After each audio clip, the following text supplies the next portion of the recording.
ಮಾವ ನೀನ್ ಹೋಗ್ತಿರೋ ದೇವಸ್ಥಾನಕ್ಕಲ್ವಾ, ಇದೆಲ್ಲ ಯಾಕೆ ಕೊಡು. ಮುಟ್ಬೇಡ ಬರೋ.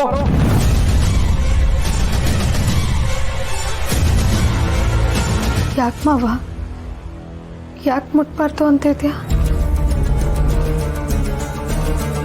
ಅದಕ್ಕೆ ಇದೆಲ್ಲ ನಿನಗೆ ಹೊಸ ಅನುಭವ. ಯಾಕಂದರೆ ಅಣ್ಣನ ಮೈ ಮೇಲೆ ಯಾವ್ದು ಬಂದಿದ್ದು ನೀನು ನೋಡೇ ಇಲ್ಲ. ನಾಳೆಗೆ ನೋಡ್ತೀಯಲ್ಲ, ನಿಂಗೆ ಗೊತ್ತಾಯ್ತದೆ. ಜಾತ್ರೆ ಶುರುವಾಗೋಕ್ಕೂ 1 ತಿಂಗಳು ಮುಂಚೆ ಅಣ್ಣ ಮನೆಯಲ್ಲೇ ಇರ್ತಿರ್ಲಿಲ್ಲ.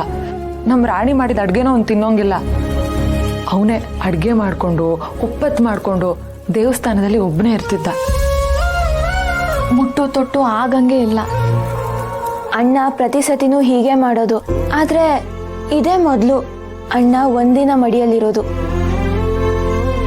ಅಲ್ಲಿವರೆಗೂ ಅಣ್ಣನ ನಾವ್ಯಾರು ಮುಟ್ಟಂಗಿಲ್ಲ.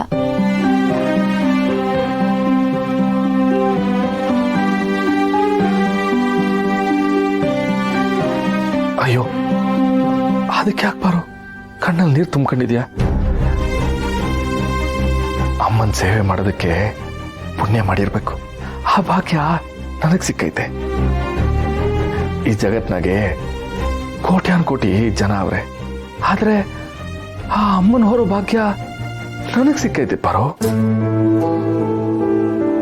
ಮನ್ಸು ಶುದ್ಧವಾಗಿರ್ಬೇಕು, ಮೈ ಮಡಿಯಾಗಿರ್ಬೇಕು.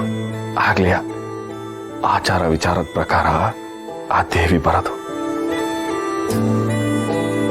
ನನಗೆ ಇದೆಲ್ಲ ಗೊತ್ತಿರಲಿಲ್ಲ ಮಾವ. ಸಡನ್ ಆಗಿ ಮುಟ್ಬೇಡ ಅಂತೀಯಲ್ಲ, ಅದಕ್ಕೆ ಶಾಕ್ ಆಯ್ತು. ಸಾರಿ. ಅಯ್ಯೋ, ಅದಕ್ಕೆ ಕ್ಷಮೆ ಕೇಳಿಯಪ್ಪ. ನಾನು ಹಿಂಗೆ ಬೆಳಿಗ್ಗೆಯಿಂದ ಹೇಳ್ತಿದ್ನಲ್ಲ, ಕಿವಿಲಿ ಆರೋಪಿಸ್ಕೊಡ್ತಾ ಇದ್ದಾರೆ, ಜ್ವರ ಬಂದಂಗಾಯ್ತೈತೆ, ಯಾವತ್ತೂ ಆಗ್ತಿರೋ ಅನುಭವ ನಂಗಾಯ್ತೈತೆ ಅಂತ. ನನ್ನ ಕರೀತಿದ್ದು ಬೇರೆ ಯಾರು ಅಲ್ಲ ಪಾರು, ಆ ಮಗಳ.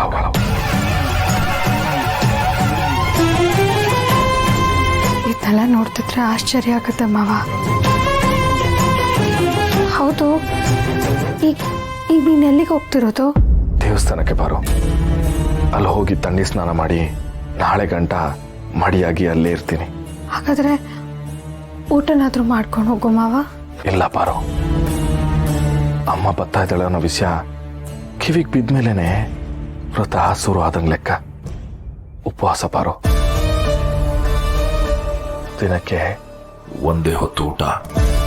ಗೊತ್ತಾಯ್ತದೆ, ಹೋಗೋಣ. ಹ್ಞೂ ಮಾವ. ಮಾವ, ಈ ಸಲ ಅಣ್ಣನ ಮೈ ಮೇಲೆ ದೇವ್ರು ಬಂದ್ರೆ ಈ ವರ್ಷ 2ನೇ ಸಲ ನೋಡ್ದಂಗ ಆಗತ್ತಲ್ವಾ? ಹ್ಞೂ ಕಣ್ತಾಯಿ, ನಮ್ದೇ ಭಾಗ್ಯ.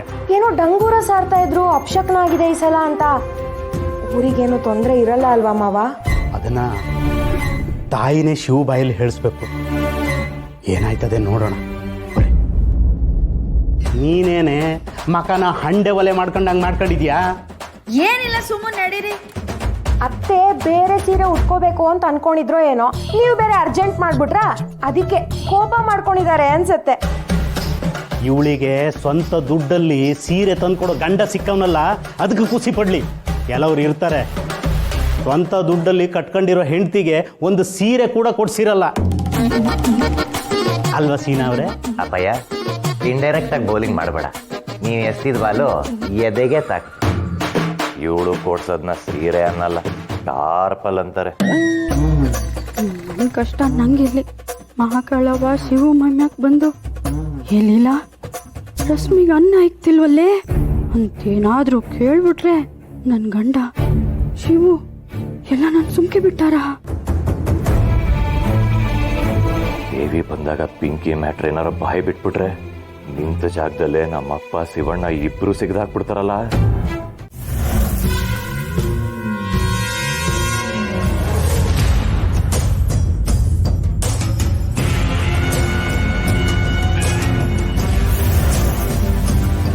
ಅಯ್ಯೋ ಭಗವಂತ, ತಾಯಿ ಹೇಳ್ತಾನೆ ಇಲ್ವಲ್ಲ, ಕಲ್ಲ ಕೂತ್ಬಿಟ್ಟಿದ್ದಾಳೆ. ನಮ್ಮಿಂದ ಏನ್ ಅಪಚಾರ ಆಯ್ತು ಹೇಳು ತಾಯಿ.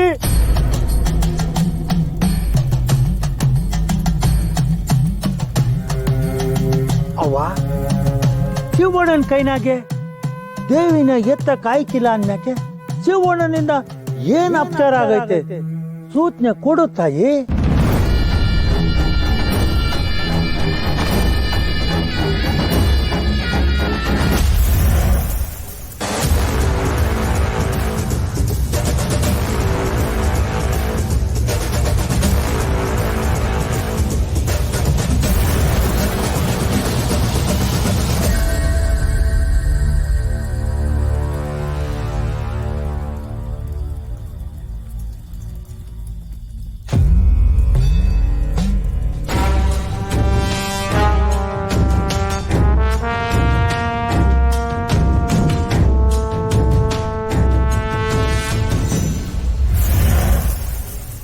ಮಗಳವ ನನ್ನ ತಾಯಿ ನಿನ್ ಮಗ ಏನ್ ತಿಪ್ ಮಾಡೋನೆ ಅಂತ ಹೇಳು ಬಿಡವ.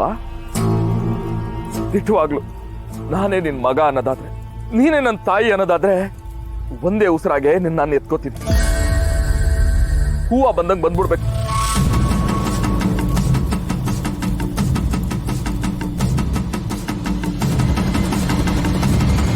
ಹೊಡಿಲ ತಮಟೆಯ.